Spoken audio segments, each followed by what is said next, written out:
தொடர்கின்றன.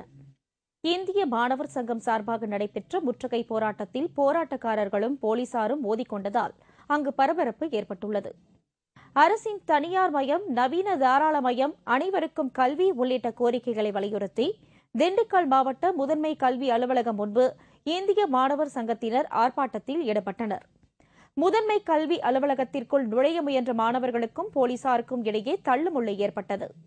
அப்போது போலீசார் மாணவர்களை கண்மூடித்தனமான முறையில் அடித்து பூட்ஸ் காலால் உதைத்தது பெரும் பதற்றத்தை ஏற்படுத்தியது.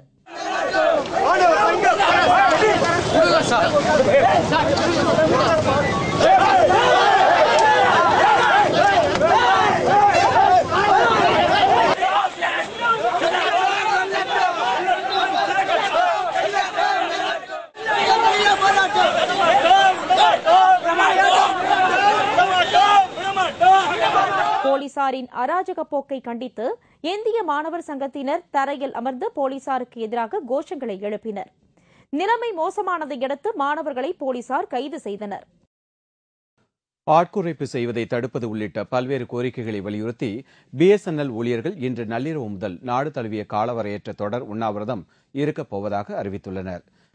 சென்னையில் இன்று செய்தியாளர்களிடம் பேசிய தேசிய தொலைத்தொடர்பு ஊழியர் சம்மேளனத்தின் துணை பொதுச் செயலாளர் மதிவாணன் இதனை தெரிவித்துள்ளார். கடந்த மே மாதம் 25ஆம் தேதி பிஎஸ்என்எல் உயர் அதிகாரிகள் தன்னிச்சையாக கூட்டம் ஒன்றை நடத்தி அவர்களுக்கு மட்டும் சலுகைகள் கிடைக்கும் வகையில் தீர்மானங்கள் நிறைவேற்றப்பட்டதாகவும் அதனை உடனடியாக ரத்து செய்ய வேண்டும் என்றும் வலியுறுத்தினர்.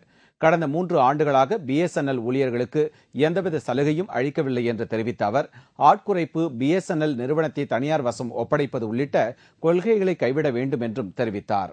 நாளை அதிகாலை முதல் நாடு தழுவிய அளவிலே காலவரையற்ற வேலை நிறுத்தத்தை நடத்த உள்ளோம். 2,75,000 ஊழியர்களும் அதிகாரிகளும் களப்பணியாற்றுகிறார்கள். ஆனால் அவர்களுக்கு கடந்த 3 ஆண்டு காலமாக சலுகைகள் ஒவ்வொன்றாக பறிக்கப்பட்டன. போனஸ் உள்ளிட்ட பல்வேறு சலுகைகள் 3 ஆண்டு காலமாய் மறுக்கப்பட்டிருக்கின்றன. ஆகவே இந்த பாரபட்சத்தை கண்டித்துத்தான் நாங்கள் வேலை நிறுத்தத்தில் குதிக்க உள்ளோம்.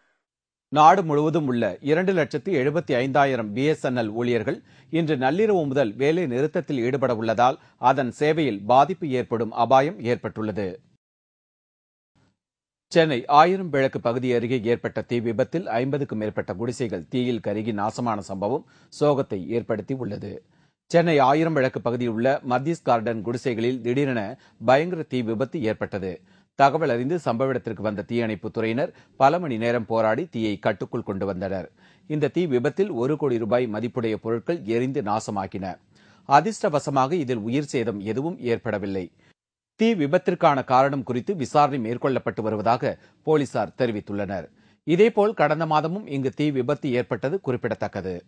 இதேபோல் சென்னை பூந்தமல்லி அருகே உள்ள தனியார் குடோனில் இன்று மதியம் ஏற்பட்ட பயங்கர தீ விபத்தில் பல கோடி ரூபாய் மதிப்பிலான பொருட்கள் எரிந்து நாசமாகின. 10க்கும் மேற்பட்ட தீயணைப்பு வாகனங்களில் வந்த வீரர்கள் பல மணி நேரம் போராடி தீயை அணைத்து கட்டுக்குள் கொண்டு வந்தனர். தாழ்த்தப்பட்ட வகுப்பை சேர்ந்த மாணவர்களை ஊராட்சி ஒன்றிய நடுநிலைப் பள்ளியில் சேர்க்க குறிப்பிட்ட சமுதாய மக்கள் எதிர்ப்பு தெரிவித்த காரணத்தினால் திருவண்ணாமலை மாவட்டத்தில் பதற்றமான சூழல் ஏற்பட்டுள்ளது. திருவண்ணாமலையை அடுத்த ஆடையூர் எனும் கிராமத்தில் செயல்பட்டு வரும் ஆதி திராவிட நலத்துறை பள்ளியில் போதுமான அடிப்படை வசதிகள் இல்லாததால் அங்கு பயின்று வந்த சில மாணவர்கள் அருகில் இருக்கும் ஊராட்சி ஒன்றிய நடுநிலைப் பள்ளியில் சேர்ந்துள்ளனர். ஆனால் இதற்கு ஆடையூரில் பெரும்பான்மையாக இருக்கும் குறிப்பிட்ட ஒரு சமுதாய மக்கள் கடும் எதிர்ப்பு தெரிவித்துள்ளனர். எதிர்ப்பையும் மீறி தாழ்த்தப்பட்ட சமுதாய மாணவர்களை தலைமை ஆசிரியர் முகமது உஸ்மான் பள்ளியில் சேர்த்துள்ளார். இதனால் ஆத்திரமடைந்த குறிப்பிட்ட சமுதாயத்தினர் தங்கள் குழந்தைகளை பள்ளிக்கு அனுப்பாமல் எதிர்ப்பை வெளிப்படுத்தியுள்ளனர். அடிப்படை வசதிகளற்ற பள்ளியில் தங்கள் குழந்தைகளை படிக்குமாறு வலியுறுத்துவது நியாயம் அல்ல என்று பாதிக்கப்பட்டுள்ள மாணவர்களின் பெற்றோர்கள் தெரிவித்துள்ளனர். ஒரு ரீசன் இதான் சொல்றாங்க, அங்க வந்தா பிரச்சனை ஆகும், அவங்க வந்தா பிரச்சனை ஆகும். ஆனா என்ன ரீசன் கேட்டா ரீசன் மட்டும் சொல்ல மாட்டாங்க. இருக்கிற எச்எம் ரொம்ப நல்லா இருக்காரு சார். அவர் கூப்பிட்டு சேர்த்ததுக்கு அவரே கூப்பிட்டு ஒரு மாதிரி சொல்லியிருக்காங்க. இதுக்காக நீங்க சேர்த்தீங்க, அந்த பர்மிஷன் யார் கொடுத்தது, எங்களுக்கு கேட்காது, நீங்க சேர்க்கலாம் அப்படின்ற ஒரு கேள்வி கேட்டுருக்காங்க சார். அரசு ஊராட்சி ஒன்றிய நடுநிலைப் பள்ளியில் தாழ்த்தப்பட்ட மாணவர்கள் பயில எதிர்ப்பு எழுந்துள்ள தகவல் அறிந்து அரசு அதிகாரிகள் ஆடையூர் சென்று பேச்சுவார்த்தையில் ஈடுபட்டனர். ஆனால் அரசு அதிகாரிகளின் சமாதானத்தை ஏற்க குறிப்பிட்ட அந்த சமுதாயத்தினர் மறுத்துவிட்டனர். இதனால் ஆடையூரில் பரபரப்பான சூழ்நிலை நிலவுகிறது. குமரி மாவட்டத்தில் ரப்பர் பால் வடிக்கும் பணி தொடங்கிய வேகத்திலேயே வெயிலின் காரணமாக நின்றுவிட்டதால் விவசாயிகள் கவலையடைந்துள்ளனர். இந்தியாவிலேயே தரமான இயற்கை ரப்பர் குமரி மாவட்டத்தில் உற்பத்தி செய்யப்பட்டு வருகிறது. ஒவ்வொரு ஆண்டும் மே மாதம் முதல் ஜனவரி மாதம் வரை ரப்பர் மரங்களில் இருந்து பால் வடிக்கும் பணி நடைபெறுவது வழக்கம். இந்த ஆண்டிற்கான பால் வடிக்கும் பணி கடந்த மே மாதம் பரபரப்பாக தொடங்கியது. ஆனால் சுட்டெரிக்கும் கோடை வெயில் காரணமாக இந்த பணிகள் தற்போது நின்றுவிட்டது. மேலும் கடுமையான வெயில் காரணமாக ரப்பர் மரம் பட்டுப்போகும் நிலை வந்துள்ளதாக விவசாயிகள் கவலை தெரிவித்துள்ளனர்.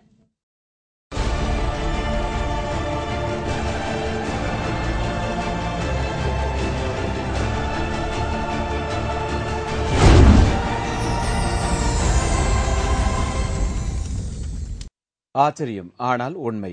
ஒரு மனிதன் தன் வாழ்க்கையில் நடைபெறும் முக்கியமான நிகழ்வுகளை மறந்துவிடும் அளவிற்கு பரபரப்பான வாழ்க்கை முறை உள்ளது. மறப்பது மனித இயல்புதான். ஆனால் இங்கே பாருங்கள், ஒரு முதியவர் எந்த தேதியை குறிப்பிட்டாலும் அதன் கிழமை என்னது என்று சற்றும் சிந்திக்காமல் நொடி பொழுதில் பதிலளிக்கிறார். இது ஆச்சரியமான உண்மைதானே? 10/8/1860 கிழமை என்ன சார்? வியாழக்கிழமை ஐயா. 9/8/1868 கிழமை என்ன சார்? திங்கட்கிழமை ஐயா. 858 கிழமை என்ன சார்? வியாழக்கிழமை ஐயா. 12/12/1972 கிழமை செவ்வாய்க்கிழமை ஐயா. 6/1/1989 கிழமை வியாழக்கிழமை ஐயா.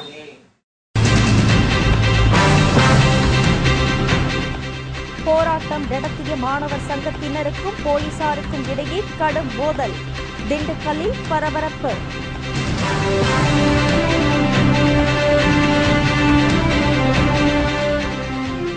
இன்று நள்ளிரவு முதல் BSNL ஊழியர்கள் வேலை நிறுத்தம். தொலைத்தொடர்பு சேவை பாதிக்கப்படும் நிலை. மற்றும் பல செய்திகள் விளம்பர இடைவேளைக்கு பிறகு.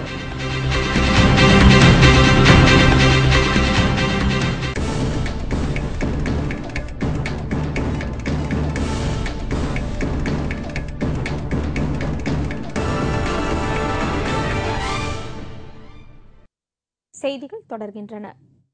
சீனாவின் ஜியாங்ஜி மற்றும் குவாங்ஜி ஆகிய மாகாணங்களில் புயல் காற்றுடன் கனமழை பெய்து வருவதால் சாலைகளில் வெள்ளம் பெருக்கெடுத்து ஓடுகிறது. இதனால் அப்பகுதி மக்களின் இயல்பு வாழ்க்கை பெரிதும் பாதிக்கப்பட்டுள்ளது. சீனாவில் தற்போது மழைக்காலம் தொடங்கியுள்ளது. இதனால் பல இடங்களில் சூறாவளியுடன் கூடிய கனமழை பெய்து வருகிறது. சீனாவின் கிழக்கு, தெற்கு மற்றும் மத்திய பகுதிகளில் உள்ள ஜியாங்ஷி, குவாங்ஷி மற்றும் குடான் ஆகிய மாகாணங்களில் வெள்ளம் கடும் பாதிப்புகளை ஏற்படுத்தியுள்ளது. 3 லட்சம் வீடுகள் தண்ணீரால் சூழப்பட்டுள்ளன. 2,96,000 மக்கள் அவரவர் வீடுகளில் இருந்து வெளியேற்றப்பட்டு பாதுகாப்பான இடங்களில் தங்க வைக்கப்பட்டுள்ளனர். தங்கம் மற்றும் வெள்ளி விலை நிலவரம் வழங்குவோர் லலிதா ஜுவல்லரி, சென்னை, மதுரை. இன்றைய தங்கத்தின் விலை: தங்கம் 1 கிராம் 2,795 ரூபாய். 1 பவுண்ட் ஆபரண தங்கம் 22,360 ரூபாய். 24 கேரட் தங்கம் 10 கிராம் 29,895 ரூபாய்க்கு விற்கப்படுகிறது. இன்றைய வெள்ளியின் விலை: 1 கிராம் வெள்ளி 59 ரூபாய். 1 கிலோ வெள்ளி 55,150 ரூபாய்க்கு விற்கப்படுகிறது. மீண்டும் முக்கிய செய்திகள். குடியரசுத் தலைவர் தேர்தல் ஜூலை 19ஆம் தேதி நடைபெறும் என்று தலைமை தேர்தல் ஆணையம் அறிவித்துள்ளது. புதுக்கோட்டை இடைத்தேர்தலில் 73% வாக்குகள் பதிவாகியுள்ளன. பெங்களூரு போலீசார் பதிவு செய்துள்ள வழக்கை தள்ளுபடி செய்யும்படி தலைமறைவாக உள்ள நித்யானந்தா கர்நாடக உயர்நீதிமன்றத்தில் மனு தாக்கல் செய்துள்ளார். குடியரசு துணைத் தலைவர் பதவிக்கு முயற்சிக்கும் பாரதிய ஜனதா கட்சியின் மூத்த தலைவர் ஜஸ்வந்த் சிங்கை அக்கட்சி கைவிட்டுவிட்டது. இத்துடன் செய்திகள் நிறைவடைந்தன. மீண்டும் செய்திகள் இரவு 10 மணிக்கு. வணக்கம். வணக்கம்.